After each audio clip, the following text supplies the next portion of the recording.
can begin your journey towards being a genius.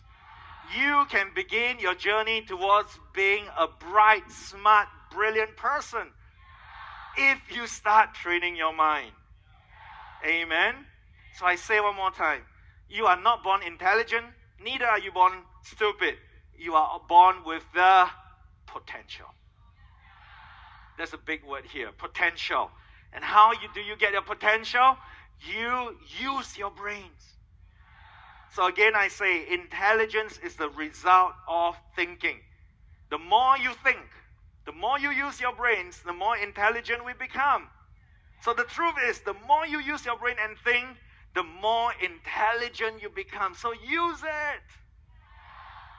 You know, the worst form of laziness. Generally young people are lazy, right? People always say young people are lazy. Kind of true, all right? But you know what's the worst form of laziness? The worst form of laziness is laziness of the mind. It's a mental laziness. And when I meet young people like you, and if I see you mentally lazy, I'm very concerned for you. See, I've had thousands of young people that I've known. Sometimes I would say to young people, I say, hey, can you help me move these 3 chairs and move it all the way to the back? And they will get up and they'll pick up the chair and they'll run. They're very willing. They're not lazy at all. But then I say, hey, can you help me? What's 7 multiplied by 13? 7 multiplied by 13. Where's my handphone?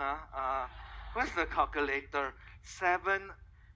Or some people, 7, 13. They just, I won't do it. Let my friend do it. Even right now, when I say this, some of you don't even want to try 7 multiplied by 13. Some of you this is not relevant. Why? Because you're mentally lazy. You don't like to use your brains. And that is the worst form of laziness. Use your brain. Use every opportunity to use your brains, because when you use it, you work it, you exercise it. So it's not good to be lazy. But the worst form of laziness is your brain. So, and how many of you know what I'm talking about? That some of your friends, or maybe if you're honest with yourself, is that we don't like to use our brains. We don't mind being physical. We don't mind doing sports. We don't mind doing stuff that is physical, that doesn't require our brain. But when you require to engage your brain, you cannot shut down. Turn to your neighbor and say, don't be lazy in the brain. Use your brain. Amen. Listen to this. Glenn Dolman, and he's another brain researcher, and he did an experiment, or rather he did a study, and he had, listen, brain injured children. All right, brain injured children between the ages of 3, 4, and 5 years old. They are brain damaged. He took them, and then he compared these groups of children with another group of healthy, normal children in a normal family. He took the 3, 4, 5-year-old and he taught them a foreign language, not their native language. Where the other group, normal children like you and I, just grow up normally.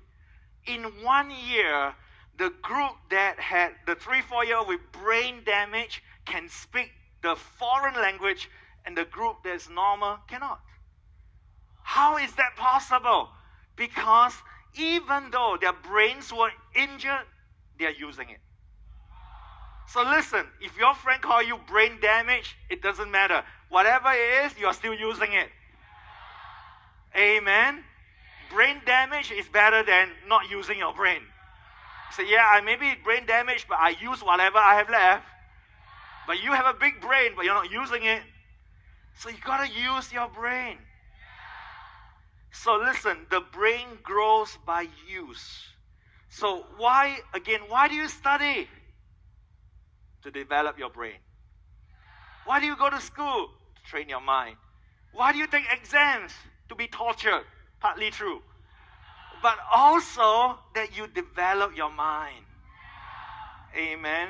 And I want to say this, listen, to be able to effectively serve God. I know many of you want to serve God, want to do good in society, right?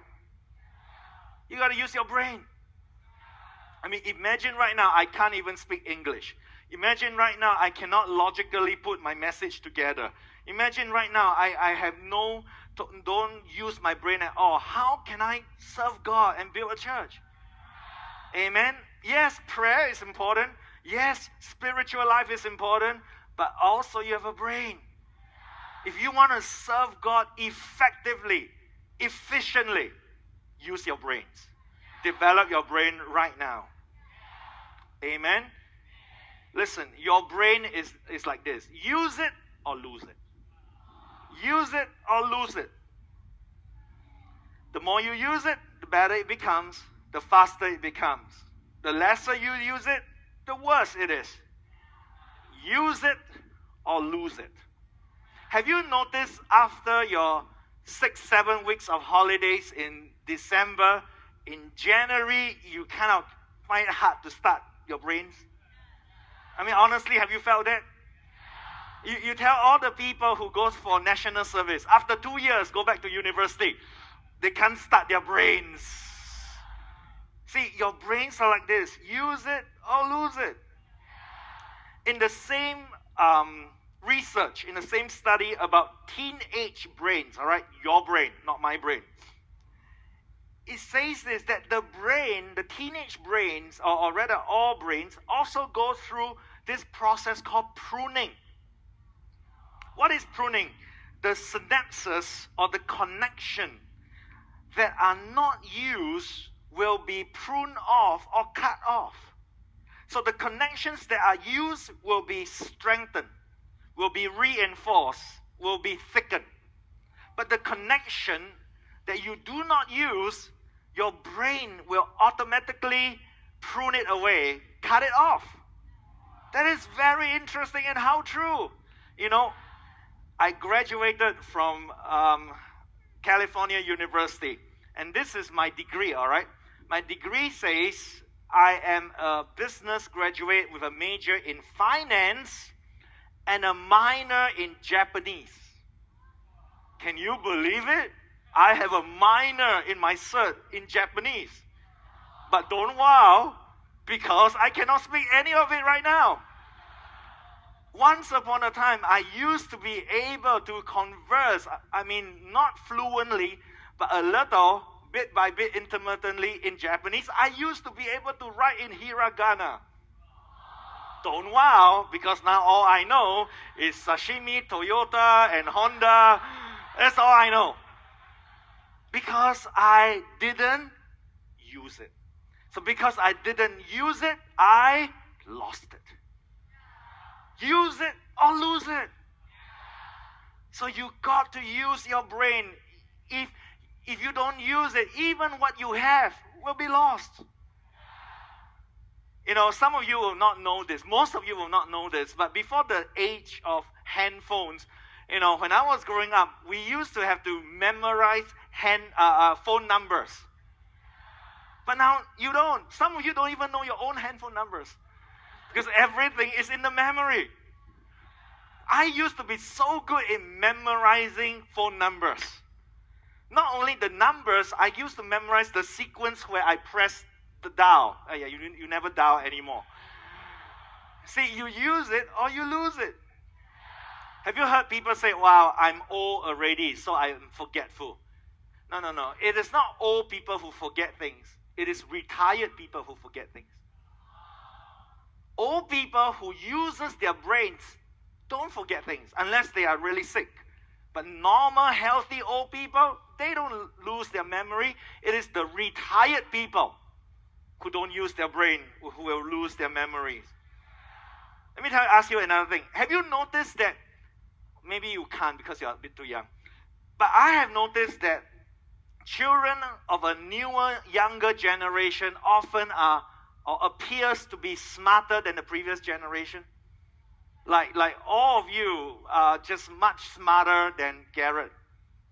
and Charleston's generation, and they are much smarter than my generation. But is it true? Is it really because your genetic code is better? Because you eat caught fish or something? No, it's because all of you start using your brain earlier at a younger age. Your exposure to stuff, to technology, and you start using your brains. Amen? Another experiment, and you don't have to be a scientist to understand this. You take a 40-year-old man, all right? Say he's from Singapore, he's Chinese, right? Take a 40-year-old man, he migrates to Germany, and now he has to learn to speak German. If he works very hard, he might be able to get it. But he has to work very, very hard. But you take a 4-year-old, you take him out of Singapore, you throw him into Germany, you throw him into his friends in the kindergarten. Let me tell you, in 6 months, he'll be speaking German. Right? It's much easier for younger people. And this is important. The 40-year-old works very hard, may learn to speak German. The 4-year-old easily will speak German. But you know what? One thing will never change. The 40-year-old will always speak with an accent. He will never be able to speak pure German without an accent. There will always be an accent. But the 4-year-old, no accent at all. He will speak like a native-born German. Why? It shows us something. That our brain, when you are young, when you are a teenager, you pick up stuff. You learn stuff easily, and it is not corrupted by experiences or anything else. So look, you are teenagers. You are at the best part of your life. If you want to learn languages, you learn it now. You will not speak it with an accent. You learn it faster. If you want to learn piano now or guitar now, you pick it up much faster than a 40-year-old.